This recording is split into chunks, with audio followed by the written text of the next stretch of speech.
రగిలే రాళ్ళని పునాది చేసి ఎదగాలని, తరిమే వాళ్ళని హితులుగా తలచి ముందుకెళ్ళాలని,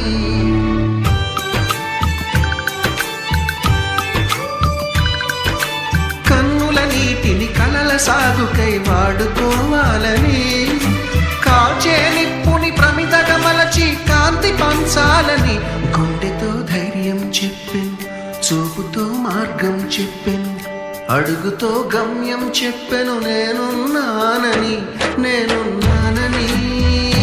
నీకేం కాదని, నిన్నటి రాతని మార్చేస్తానని.